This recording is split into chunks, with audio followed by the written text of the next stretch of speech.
ほら、ルフィ、今一緒に海賊になる仲間を探してるんだ。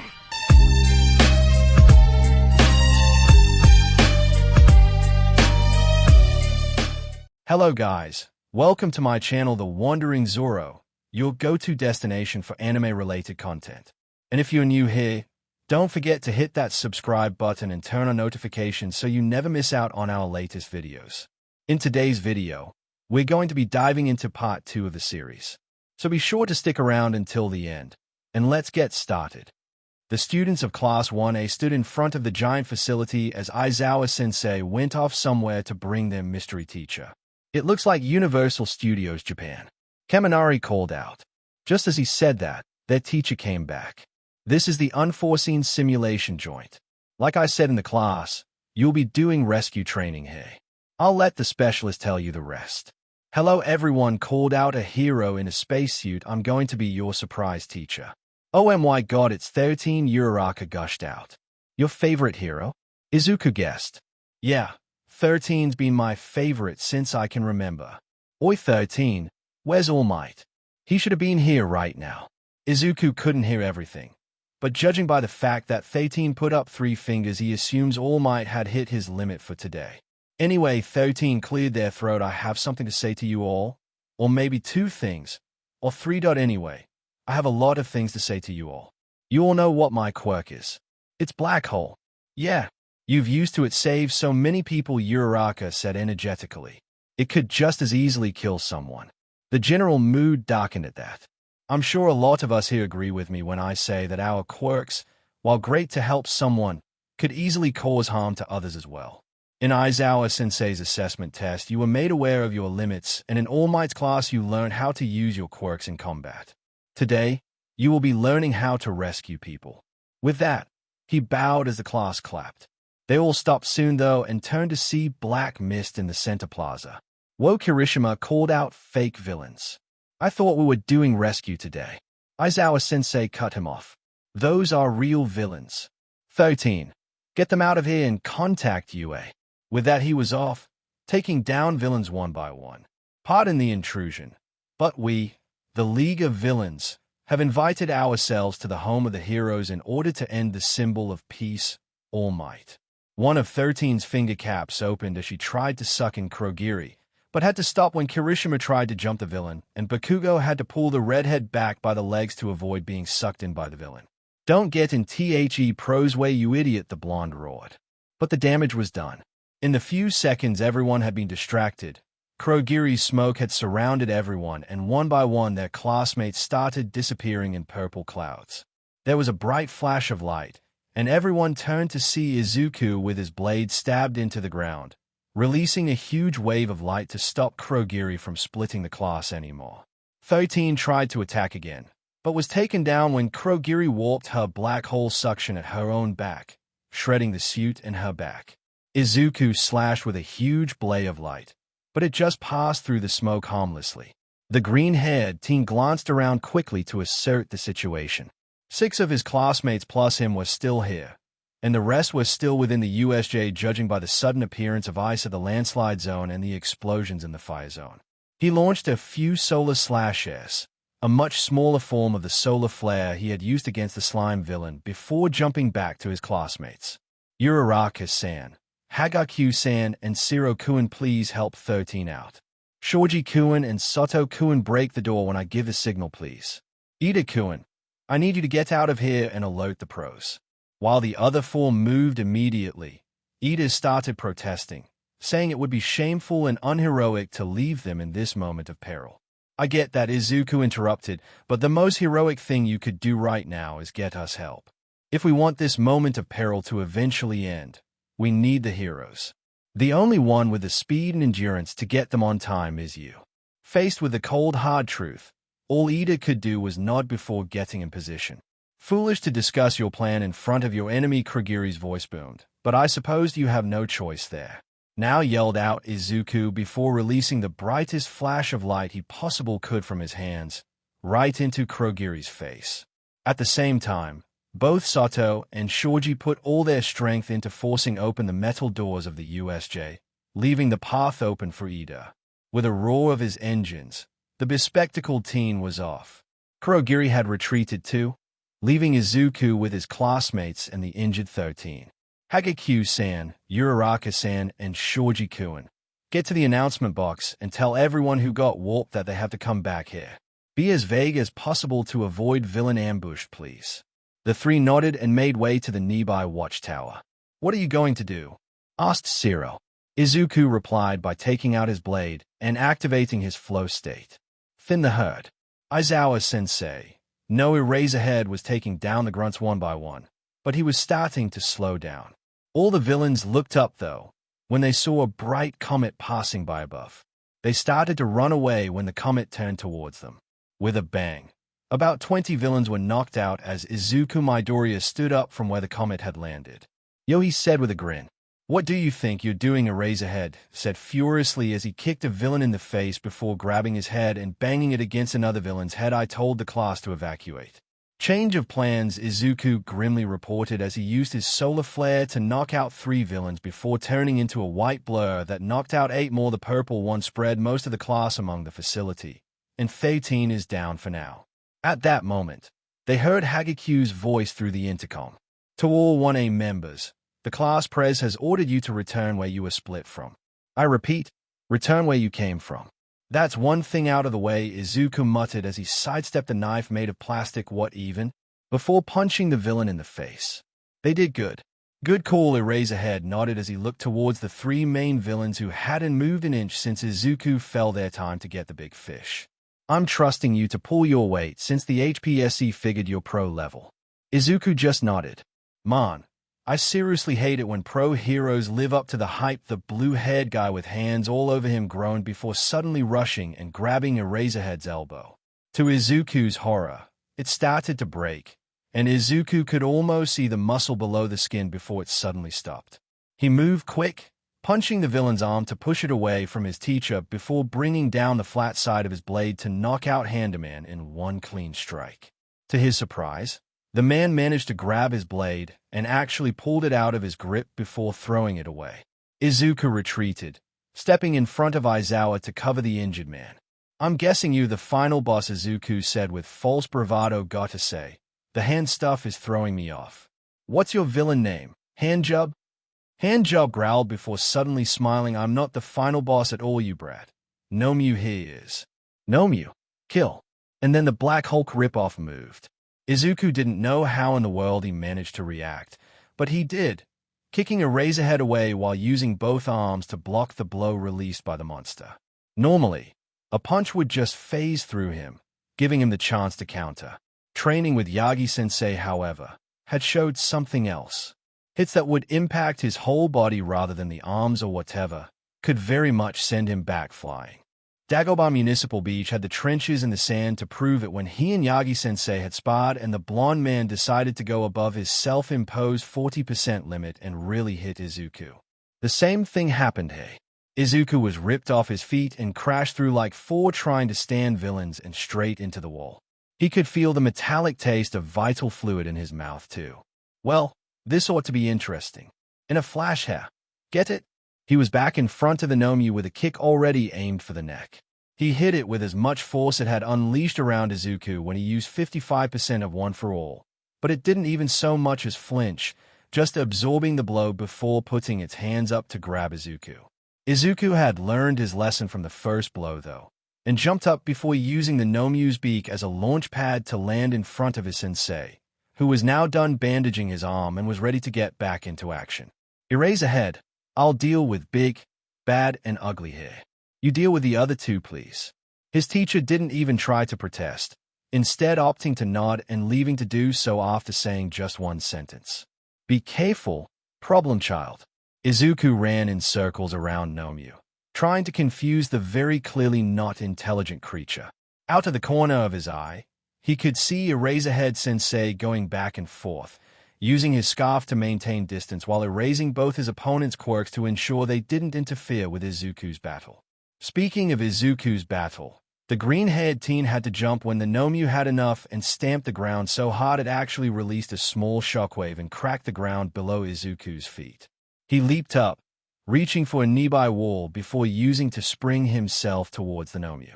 Flash arrow, he called out as he used his newly improvised move to put everything he had into using himself like an arrow to hit the Nomu straight in the chest, but it didn't even move back a bit. With a silent curse, he jumped back and used the instant he had to counter to put 100% of OFA into his right fist.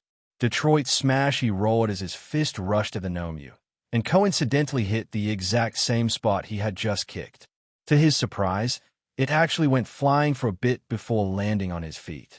Upon looking closely, he saw that the place he had just hit was actually a bit paler than the rest of the black skin of the Nomu. To his disappointment, though, that grayish patch disappeared as the Nomu's regeneration kicked in. Izuku understood it now.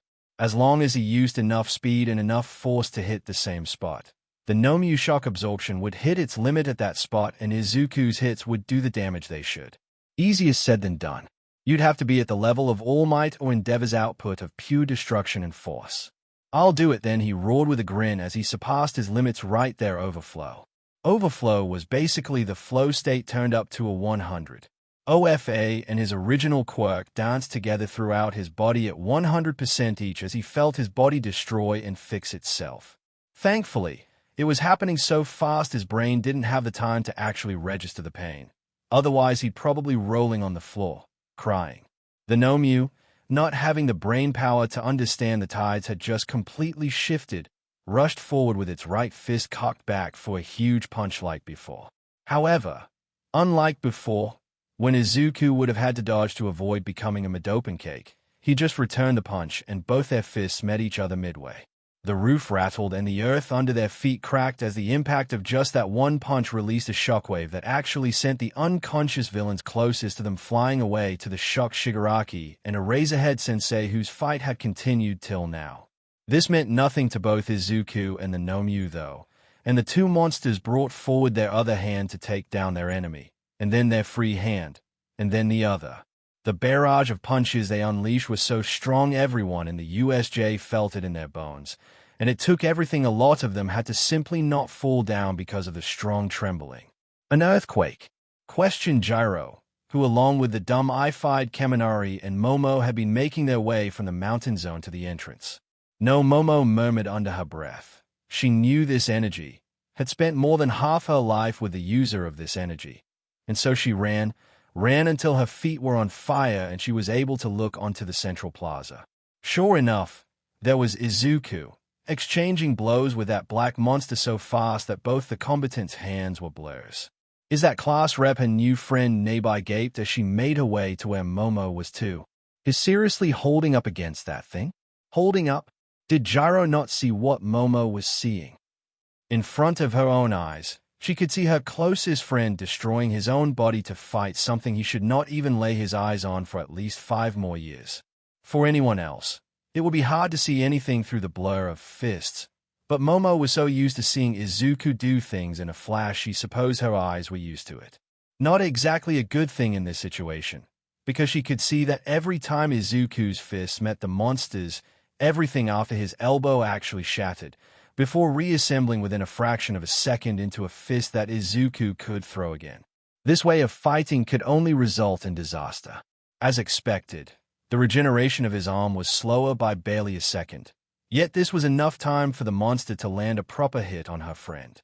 She could only scream in dismay as Izuku was hit point-blank by a fist with the strength of Prime All Might. And what a hit it was! The boy flew halfway through the USJ, breaking through whatever was in his way like a missile before crashing into the ship at the flood zone. That ship had cracked straight through the middle from the impact and started to sink right on top of Izuku's unmoving body. Where am I? Izuku was floating in some sort of void. It felt like he was floating through the clouds with how light he felt. He looked down to see what was going on, but gasped when he realized it. Or would have gasped if it wasn't for the fact he had no mouth, no body, no legs, no arms either. Just his feet, his hands, and what felt like the part of his head above the nose. He looked around, trying to make sense of what was going on. I was fighting the Nomu and then I got hit.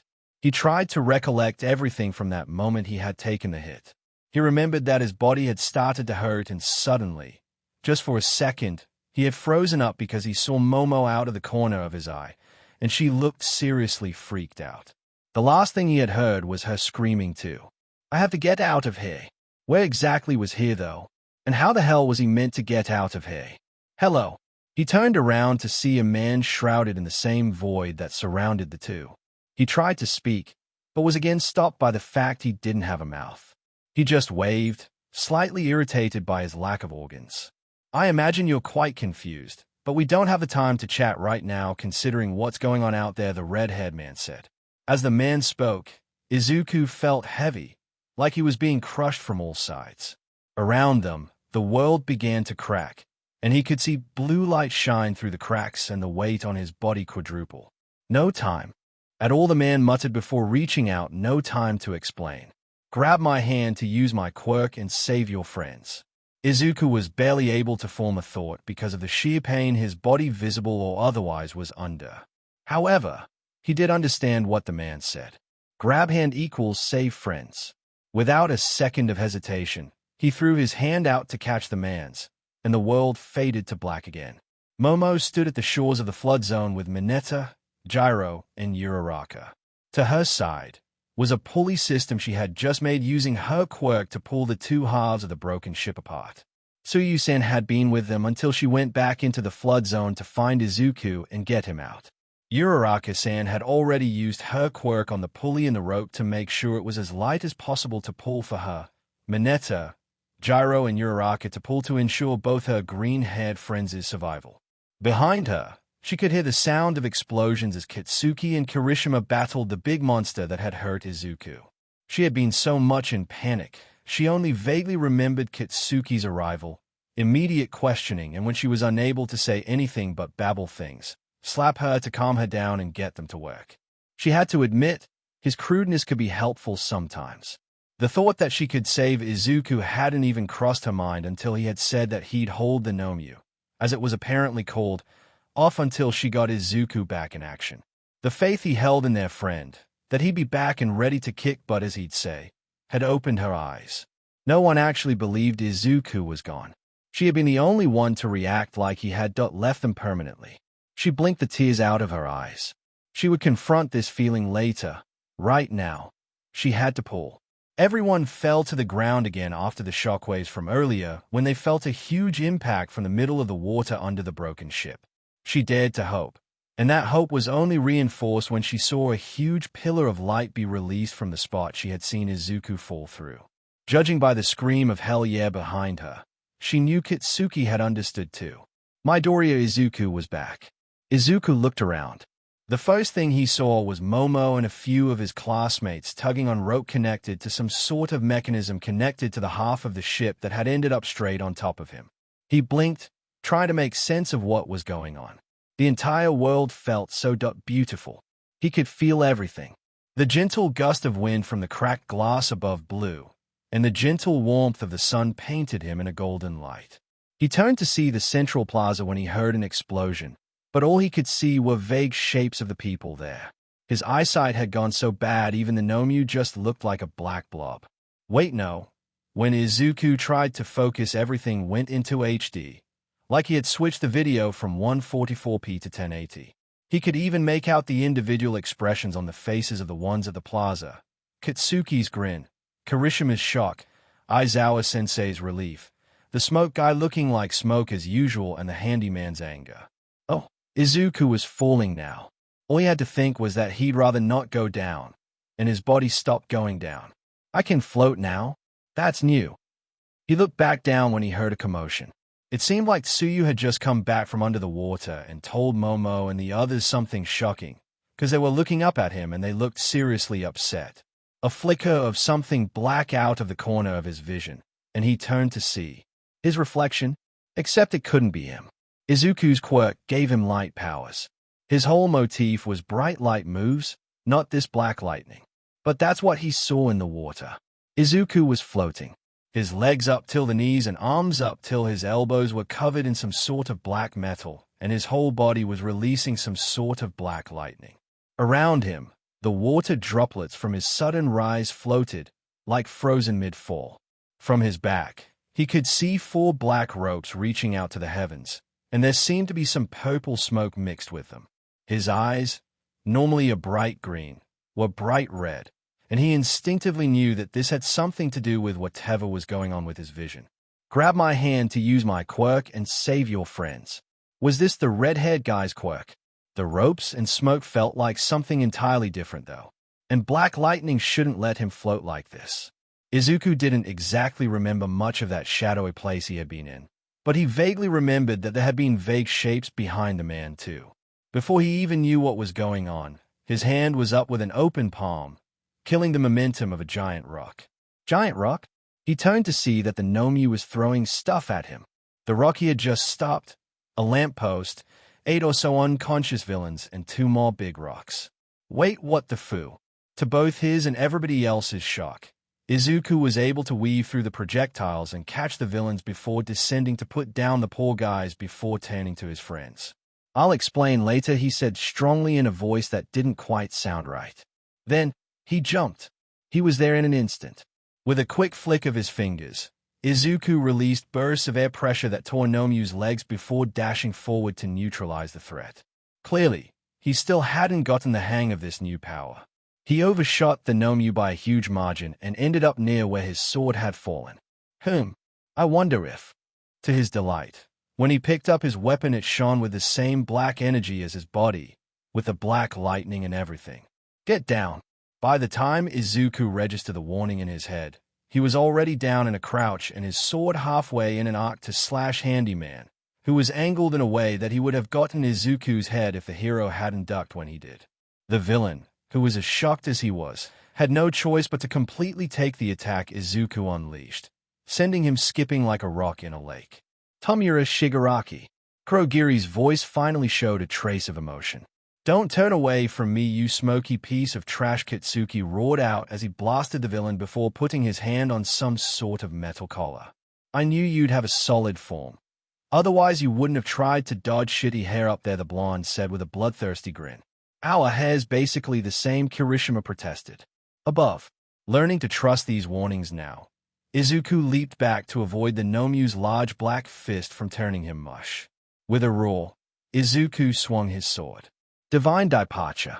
In a blast of black lightning, the beast was actually sent flying as Izuku suddenly fell on one knee. What? He coughed so hard that when he looked down he saw vital fluid on his now back to its normal color hand. Shifting rocks and a loud curse from Kitsuki to see the Nomu getting up, its entire body the same grayish color as when Izuku overloaded its shock absorption. Time to get back into it, he thought to himself as he got back up. He tried to lift his sword, but his arms wouldn't listen. Whatever, kicks are good too. Except he couldn't as much as take a step forward. I'll headbutt it to win if I have to go, damn it. Except his entire body was swaying, and he fell back onto his knees. Now is not the time for this. Izuku could barely stay conscious, and the charging monster was not exactly reassuring. Or it would have, but I am here. A golden blur blasted through the metal doors, past the frozen students, and threw a punch at the gray beast that threatened his successor. It gave no resistance. How could it, when the one who hit it was the strongest person in the country? The Nomu went flying again, and this time, it struggled to get back up. All might, Izuku whispered as his head finally hit the ground. Oh, thank God. Don't worry, young Midoriya, he heard the famed voice of his mentor, and looked up to see something that was scarier than anything else today. All Might was not smiling. I'll deal with this. Take a well-deserved rest. Wait, Izuku called out with a voice so weak he could barely hear himself. It regenerates, and his shock absorption. Hit the same place a bunch of time, and that place becomes gray. Gray means your hits will work. Unexpectedly, his mentor actually chuckled before putting his face in his palm. You can't even stand, but you still give me info like this? Seriously, what are you made of? But his mentor rose up to his full height and gave Izuku a thumbs up. This tenacity is also one of the reasons I chose you. Your information is appreciated. With that, he was off. I barely have a minute left, All Might thought grimly to himself, but I must do this. He rushed forward to meet the Nomu's fist with his own. Because I am the symbol of peace. This place again.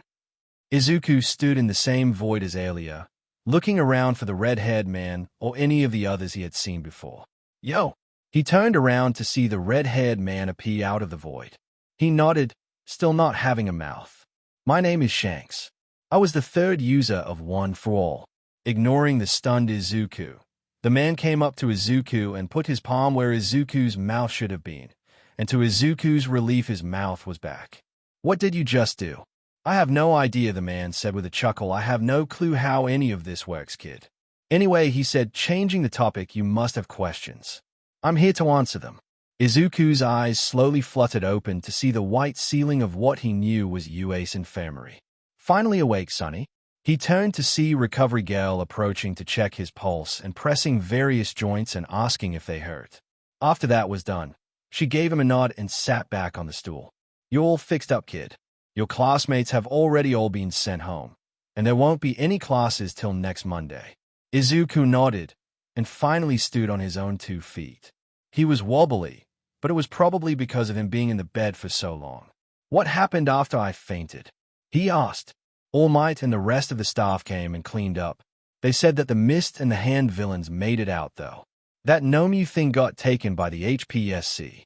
You can ask Toshinori the details later, she said with a dismissive wave as she turned to whatever paperwork she was filling. With a quick thanks, Izuku was out of the infirmary. You're saying you met the third user of One for All? Yeah. You talked to one of the past users. Yes, sensei. Yagi-sensei stood beside Izuku at Dagobah Beach. It had been a day since the USJ, informing Yagi-sensei what exactly had gone down. And you have all the past users' quirks? That's what he said, sensei. The man pinched his brows as he muttered something unintelligible before looking at Izuku. And what else did Shanks tell you? Mainly that normally One for All would have reduced the lifespan of someone who wasn't quirkless by a lot, but because of how my quirk works, the two more or less exist in sync with each other. Guess we both got lucky then. What do you mean? I was quirkless before I got this power, Toshinori said as he clenched his fist and the telltale light of One for All shone from his palms. My master saw me rush to do something crazy and decided I was worthy, a lot like what you did actually, but I had zero training, so much more reckless. Izuku chuckled at that. It wasn't too hard to imagine the blonde man beside him rush to save those who needed saving, powers or not. It was just who he was, and the need to save people was ingrained in his body, much like how it needed oxygen.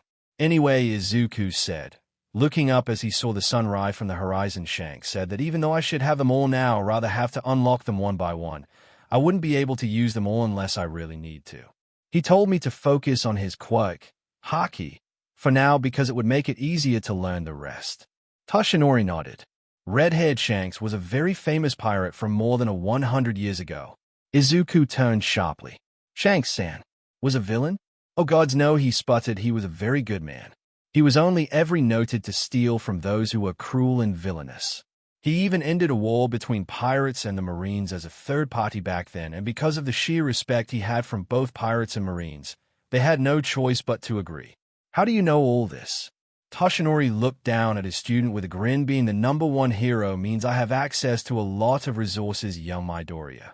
All I had to do was ask one of my employees a report on who Shanks was, and I was given all I needed, including information about his quirk. It felt a lot like my quirk actually, Izuku said as he clenched his fist and it turned into that metallic shade of black he now knew meant he was using Haki, just sharper and more forceful, if that makes any sense.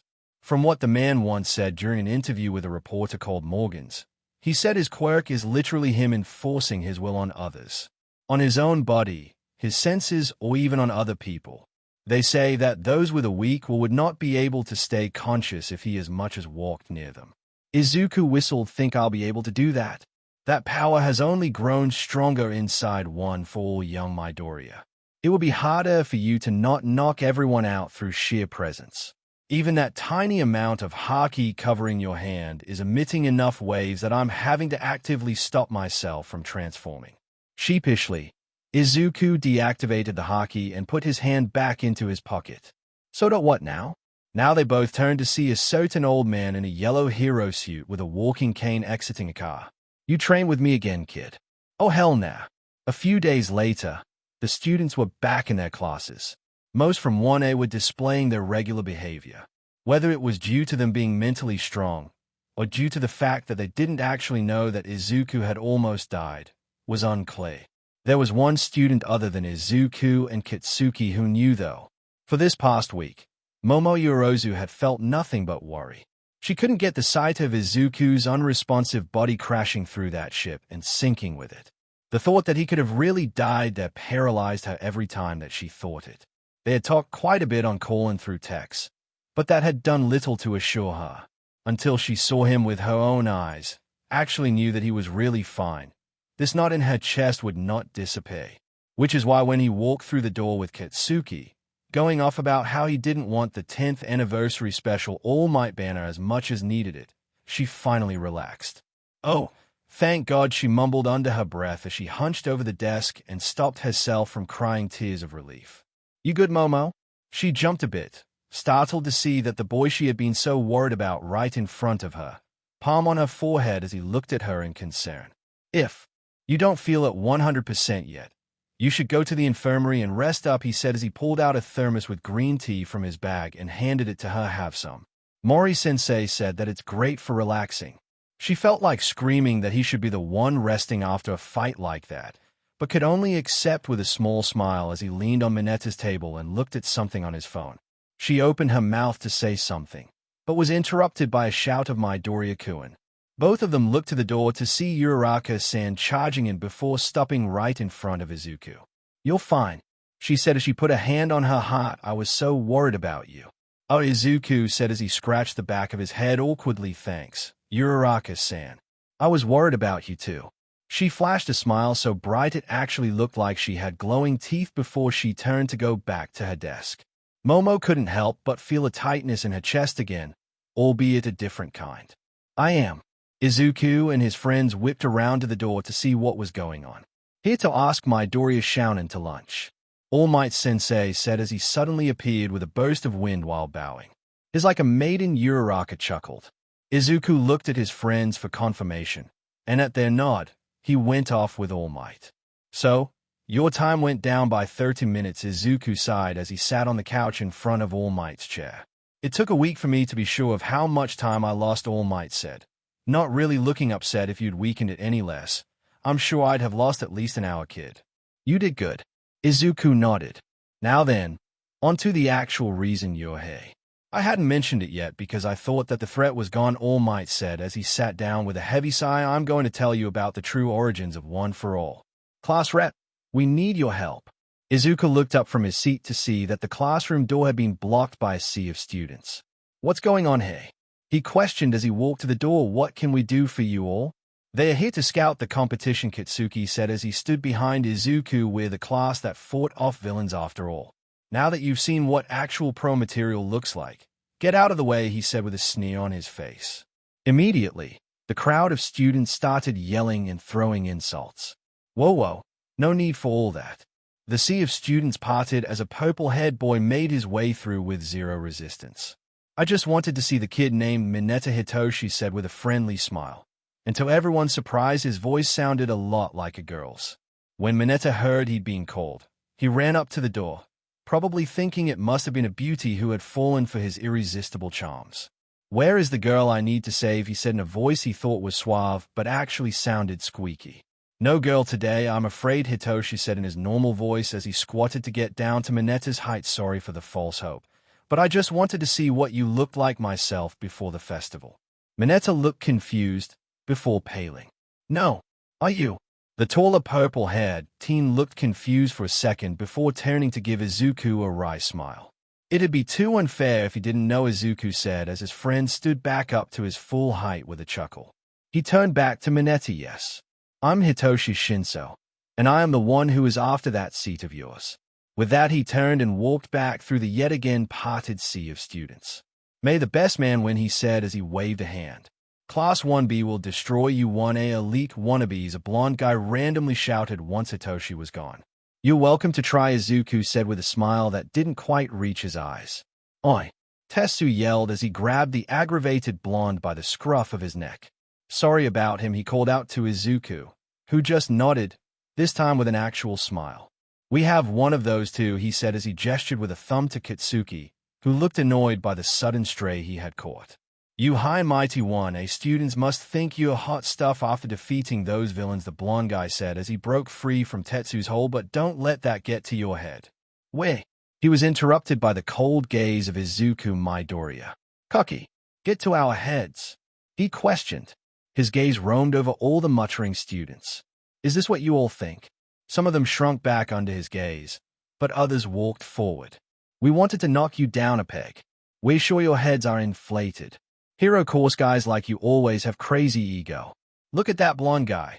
Shouts like this filled the hallway. I see. Everyone in the hallway, and even some of the students of his own class were forced onto their knees, and some even fainted on the spot. A group of your fellow had their lives in danger, and all you can think is what? That we must be so full of ourselves.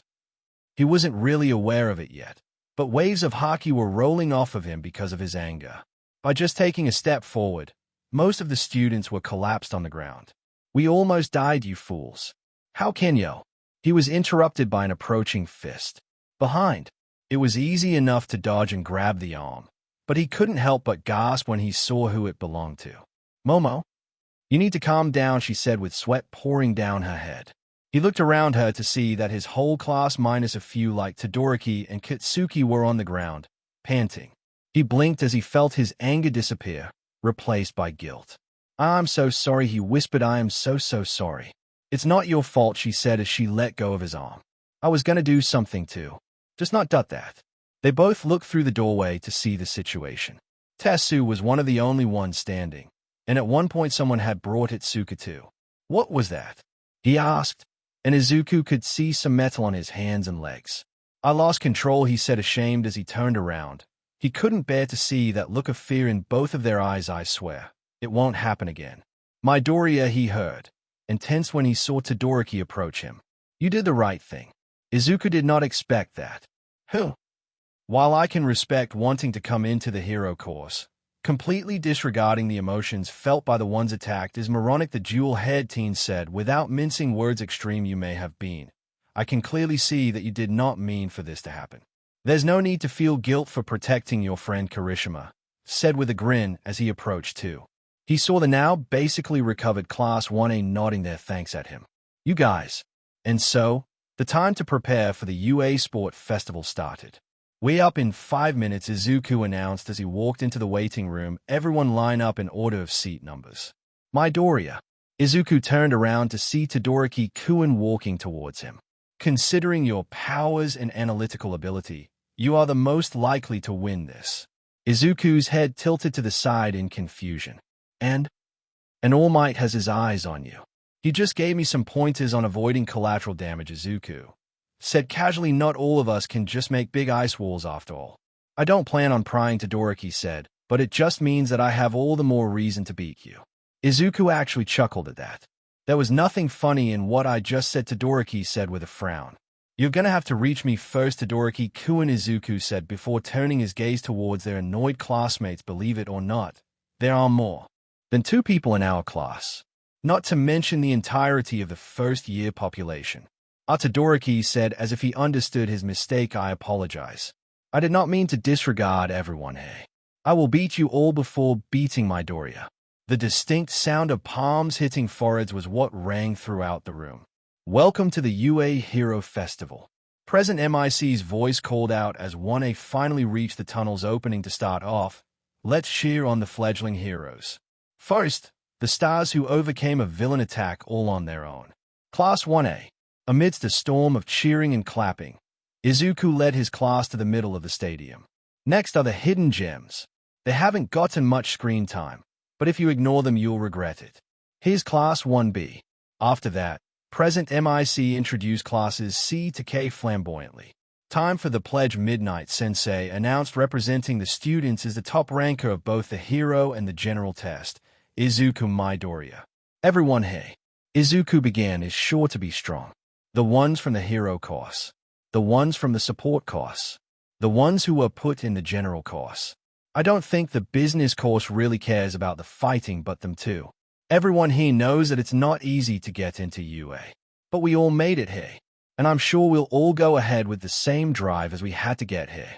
With that, he raised his right hand. I vow today to fight with everything I have, and I hope to see us all go beyond. Plus ultra. At the ending of his speech, the whole student body raised their arms to match his and yelled out the school motto. Plus ultra. You're good at speeches, Kirishima said with a chuckle. Izuku nodded. Took me 5 hours to come up with that. That's enough. Midnight Sensei's voice rang out, and the ones who had been talking turned to see her pointing her whip at them now. Let us begin the first event. The obstacle race. Oi, stop pushing. OW. Amidst all the pushing and shoving stood Izuku, hands in pockets as he stood at the back area of the crowd. Looks like we had the same idea. He turned to his left to see Momo walking towards him. Great minds think alike after all, he replied with a smile. She let out a small giggle before standing beside him. So she began, how do you plan to get ahead? He pointed at the gap between the students and the roof of the tunnel. I can be there in a flash. Momo just stayed at him for a second. Izuku rubbed the back of his neck awkwardly. Kaminari-kun suggested I use more puns. She nodded. You can come up with something better than flash though. You do one, then he challenged. Don't underestimate me, Izuku. I can be quite crafty. A beat of silence.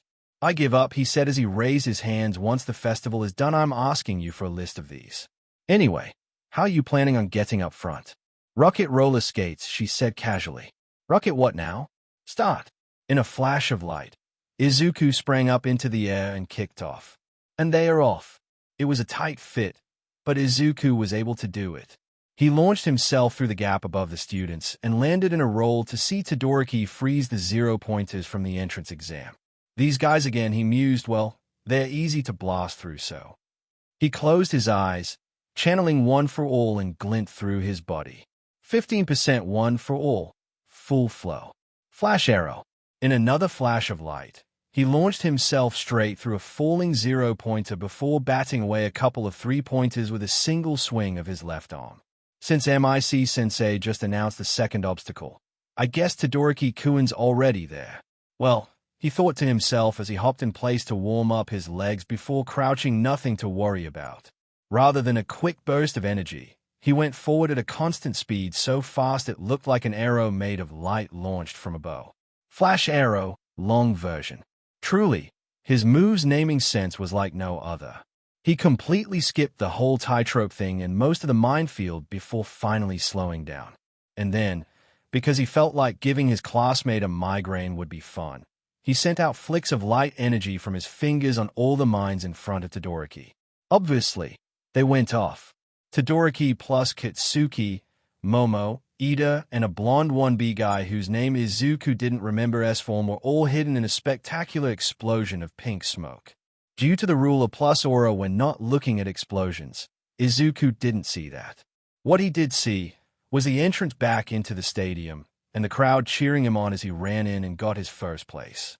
He turned around to see Todoroki, then Kitsuki followed by Ida, and then Momo follow him through like 20 seconds later. The winner of the first round is Izuku Midoriya. What did he even do? Erase ahead. He used his quirk for a simple rush through the whole thing. Some would call that unflashy, but getting from point A to point B as fast as possible is a very important factor for being a hero. Good to see you actually giving commentary. I had 11 shots of concentrated coffee earlier. What the hell is concentrated coffee? Ask Lunch Rush. He's the one who made it. Izuku. Izuku turned around to Hitoshi approaching him doing crazy things as usual. Eh? Izuku just gave him a wry smile. Rather than take offense, his friend just chuckled. Yeah, I figured you wouldn't fall for that.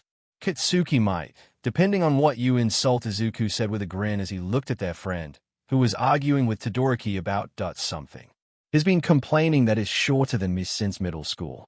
Where the hell does he get the energy for that? Hitoshi Aizawa's secret love child Shinso muttered as their blonde friend started yelling. You just have zero energy, Izuku said with a shake of his head.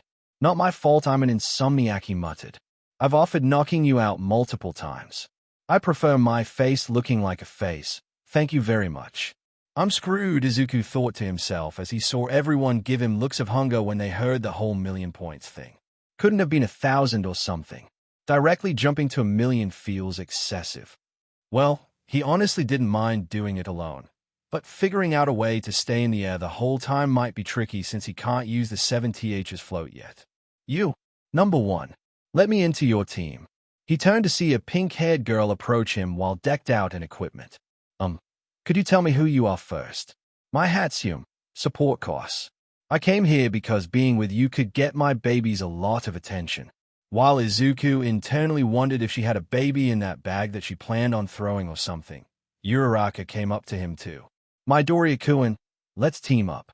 Uraraka-san?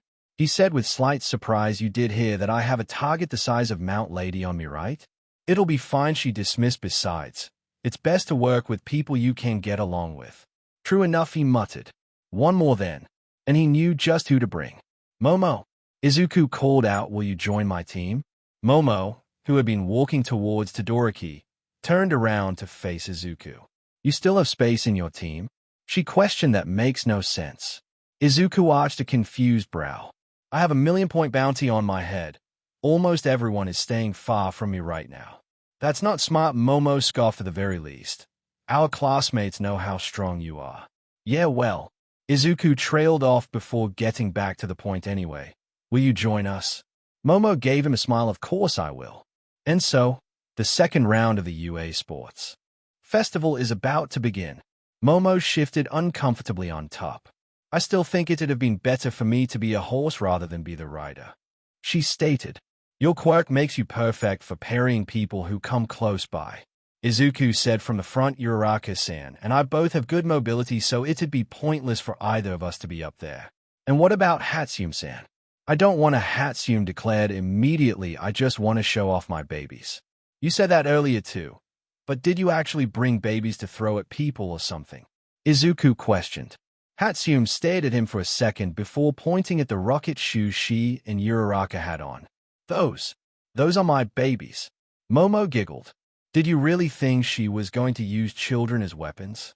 You never know, Izuku shrugged, and Momo had to grab onto his head quickly to not go off balance. My bad, Momo. His hair is so fluffy. It's fine, she said as she readjusted herself. Look, it's about to begin. Just as she said that, President MIC finished his countdown. Start. Immediately, the teams closest to them rushed forward. That headband is mine. We're coming for you, my Doria. Both Tetsu's team and Hagaku's teams were what got to Izuku's team first. Tetsu's front horse slammed his foot on the ground, and suddenly their feet started sinking. Put on your glasses, Izuku warned as he charged up energy. I'll blast us out of here right now. While the three put on sunglasses courtesy of Momo, Izuku charged up energy in his feet before jumping up with a flash of light. Behind him, both Uraraka and Hatsune's rocket shoes ignited, and together with his own power, the team just floated in the air as Izuku deflected Gyro's attacks. Great job, Leader Hatsune said with a grin. You and Uraraka get all the credit for that, Izuku said with a matching grin. Just as you predicted, Katsuki's coming, Momo warned. Riding real high and mighty AINTYA, Katsuki roared as he blasted himself high above them before immediately blasting towards them. Team Izuku increased the power, immediately going higher before cutting the power and going down in freefall. In those few seconds, Momo grabbed Izuku's arm and swung him like a bat towards Katsuki. With a swing of his legs carrying that momentum, Izuku unleashed a gust of wind that Katsuki was forced to block with his arms, sending the blonde back down near his team, that managed to catch him via Zero's tape. Acting quickly, Momo, who was still holding Izuku's arms, brought her friend back to his previous position just as they landed. With a wide swing of his arms, Izuku bat away on Shoji's extended arms. Why are you alone? Izuku wondered out loud as his team shuffled away from his classmate. Uraraka, however, was forced to stop when her boot refused to be lifted. It's one of Mineta's thingies. How'd it get here? Izuku looked back and forth from the ball and at that strangely Mineta-shaped shadow in Shoji's arms that the guy had put in a tent shape for a reason Izuku just got. Izuku quickly sent out light flicks of wind to counter Tsuyu's tongue before Uraraka kicked off the boot and the team went into the air again. My babies! Hatsune wailed as the jetpack on Momo's back started sparking. No.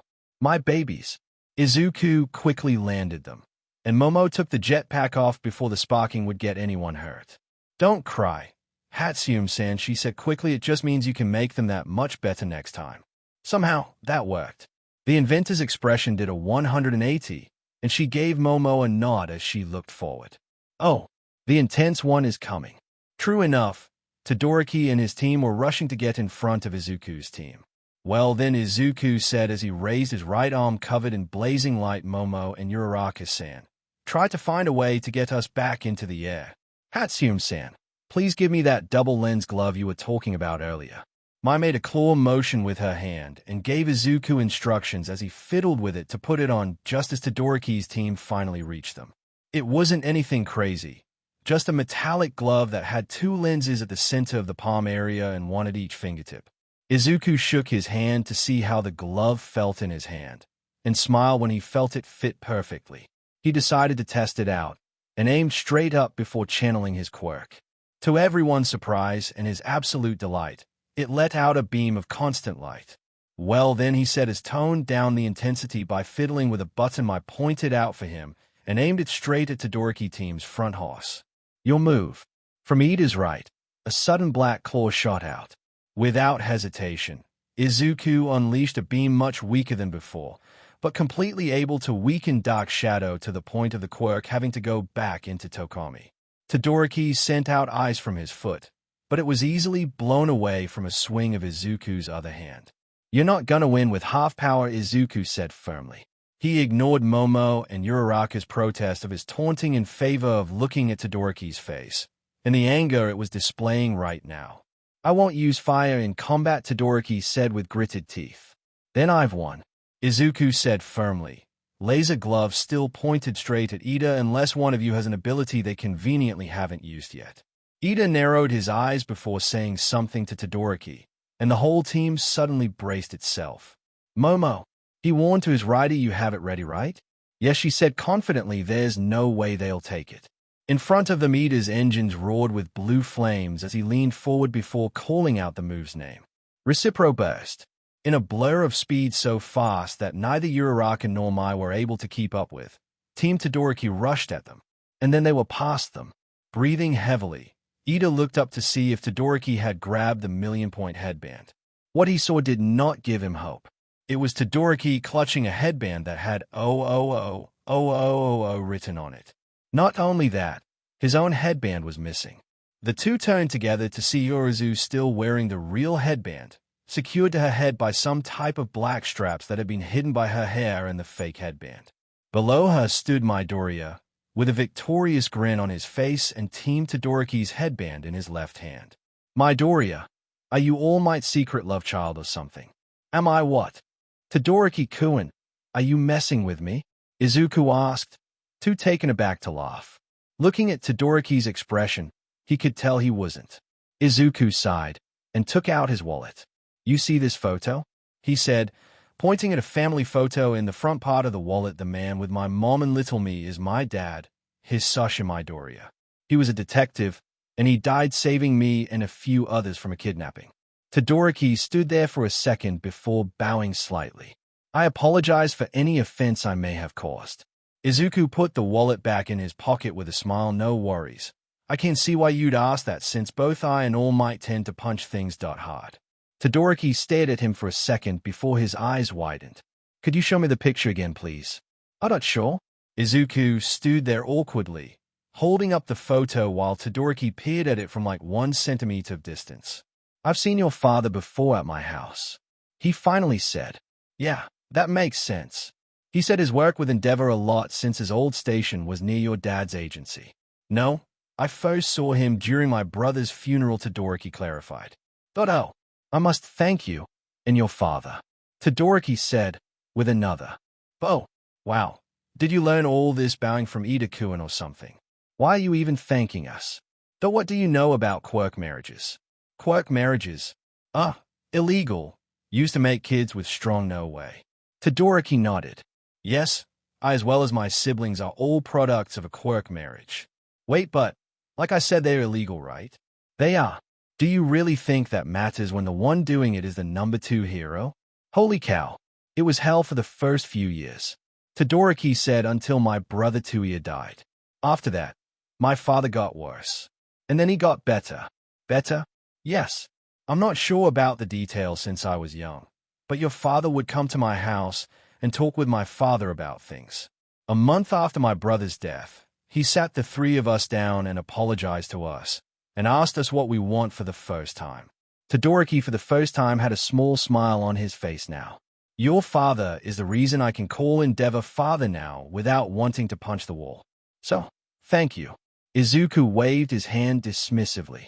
Not being able to watch others suffer is definitely something I got from my old man, he said with a grin. I'm sure he'd be happy to see your growth. Todoroki-kun. Todoroki nodded and started to walk away. Wait. He turned around, brow arched. Yes? Why won't you use your fire? Todoroki stared at him for a second before sighing and walking back to their little alley space. I'd promised to never use it in combat. To who? Myself. Why? At first it was out of resentment to Endeavor. He said with a faraway look. The first time I used it after forgiving him, I hurt my brother and sister because I couldn't control it at all. I haven't used it since out of fear.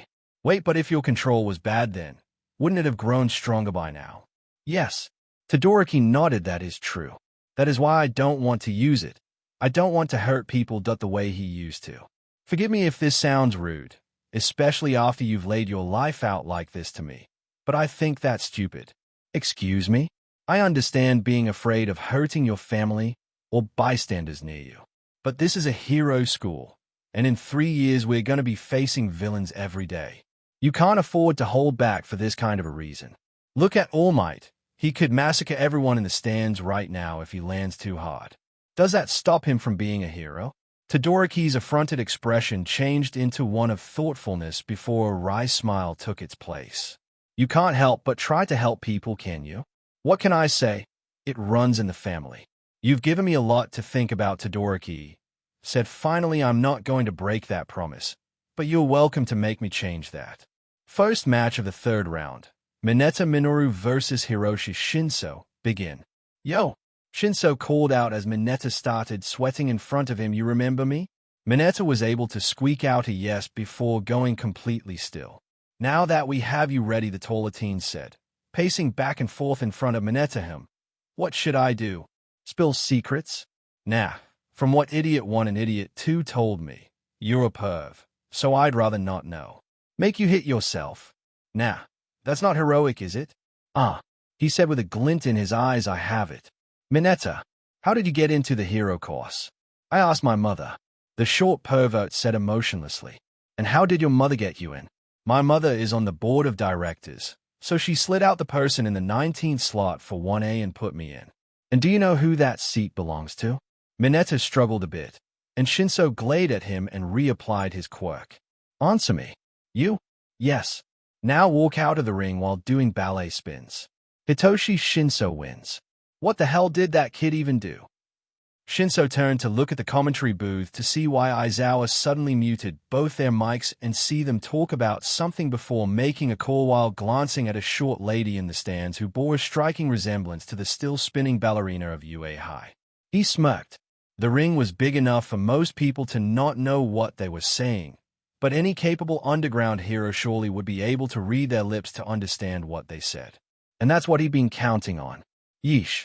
Izuku said with a shudder as he saw Todoroki melt his glacier. I thought we parted on good terms. While we wait for the glacier to melt, will Class 1A's Izuku Midoriya and 1B's Nito Monoma make way to the stage, please? Wait, Midoriya. Izuku turned to see the blonde guy from 1B make way to Izuku. Before we start the match, I wanted to apologize. Izuku quirked a brow. For what? The incident in the hallways. I shouldn't have provoked you like that.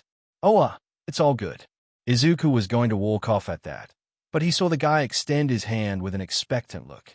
Not wanting to be an idiot, he shook hands with Monoma before going down. Second match, Izuku Midoriya versus Nito Monoma. Begin. 4-1B. Monoma shouted before lighting up. Wait, is that my... Izuku wasn't able to finish his sentence, being forced to dodge a dash from Monoma. You idiot.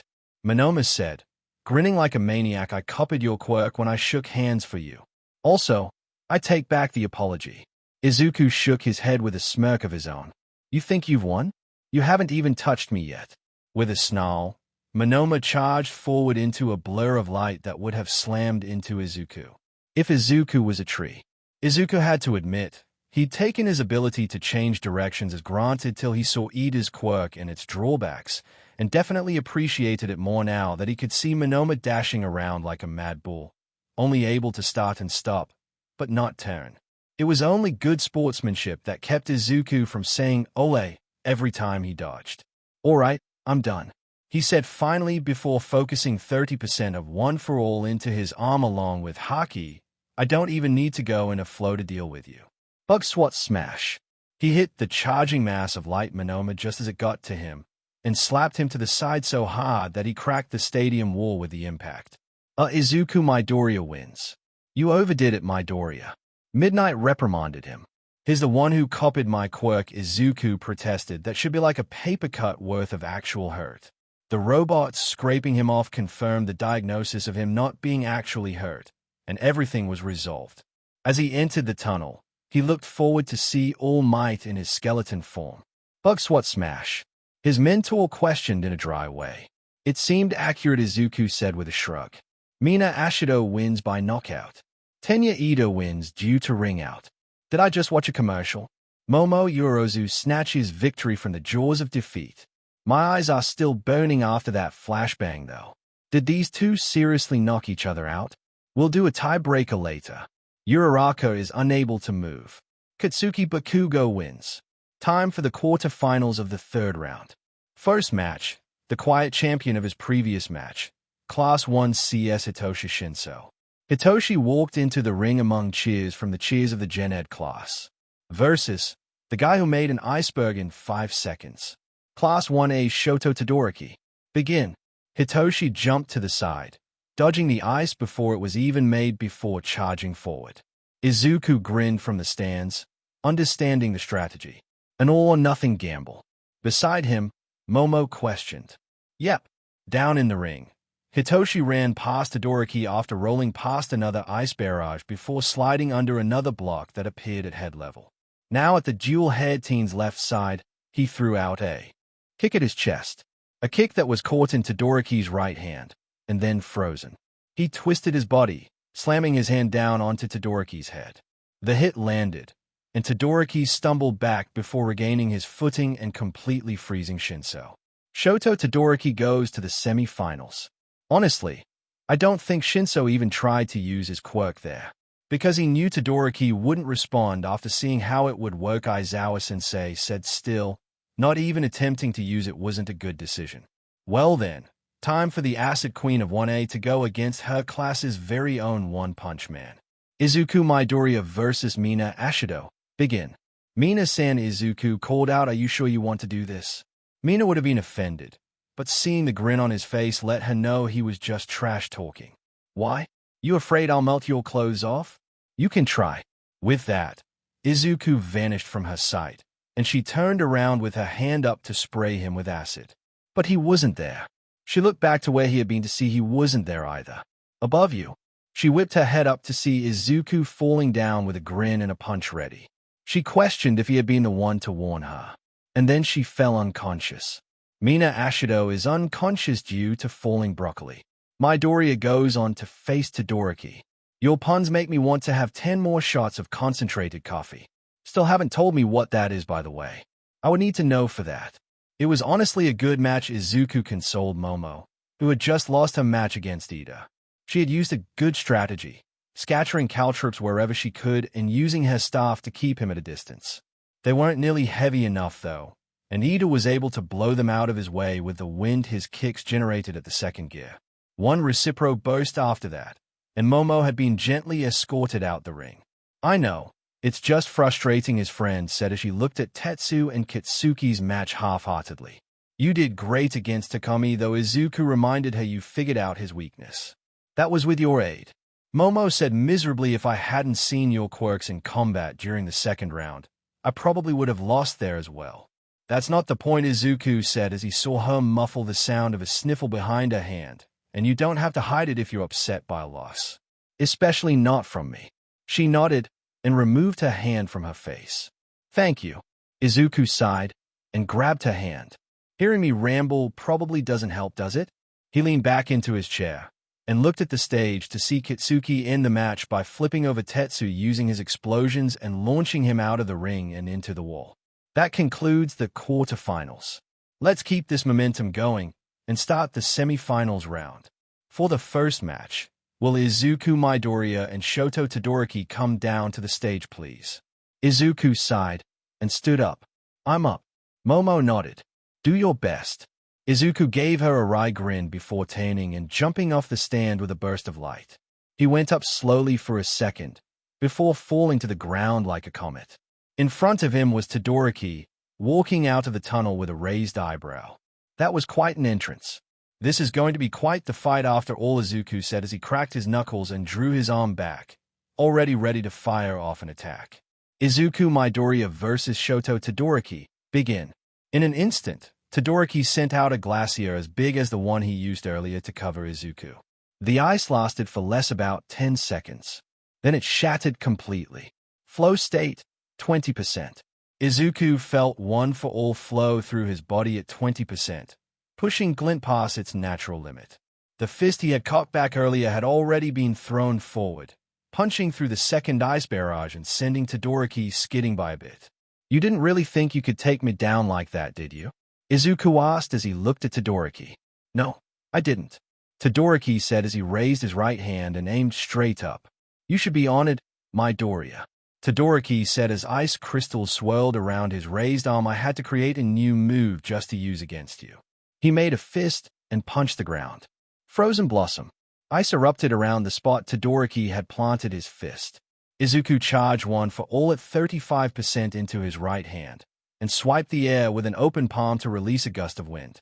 The wind blew away the shards in front of him, but he could only watch as the ice took the shape of a giant sakura blossom made of ice, with Todoroki in the center. This is the defense I need to keep up with you, Todoroki said, hand still planted firmly in the ground.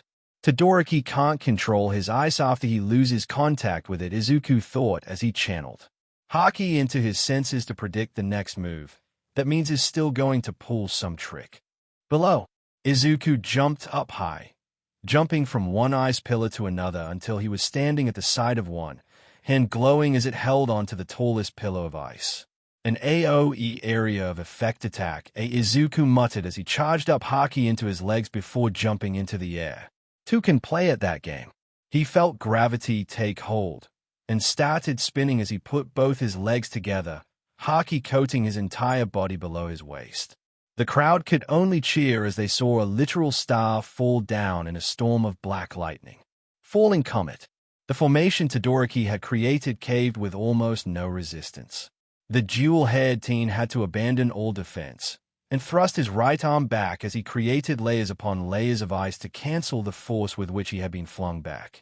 Izuku had landed in a crouch, black lightning still rolling off of him as he looked up at Todoroki and smirked. Todoroki gritted his teeth in fury as he saw the move he had spent weeks cultivating be rendered useless the moment it made contact with his opponent. He hadn't even gotten to actually display the defense part of it, Izuku taking it down before he could truly show it off. You won't beat me if you're only going to use half your power. It's not that simple, Todoroki snarled. You've seen what just my eyes can do. Do you really want to add Endeavor's flames to that? Won't know till you try. Izuku aimed at Todoroki and clapped his hands, releasing a shockwave that destroyed the ice that had been behind Todoroki. Don't you remember what Sensei said? Izuku called out, no good hero is a one-trick pony. Your trick might be strong, but against people like me or Kitsuki, it won't do much. I can make more moves, Todoroki argued. My Frozen Blossom move earlier just didn't get to shine because you're a maniac. That's my whole point here, Izuku muttered before charging forward and grabbing Todoroki by the sleeve and dangled him over the edge of the arena. Blast me away right now. I won't. Todoroki tried putting out eyes from his hand, but Izuku grabbed his right arm with a Haki-infused arm and held it up. Won't my eyes come out? Todoroki groaned. Because you lack resolve, Izuku said, leaning forward. My power is overwhelming you right now because my resolve isn't flickering. Todoroki winced as Izuku squeezed his right arm. I don't understand. You need to get out of your head, Izuku said. Stop thinking so much.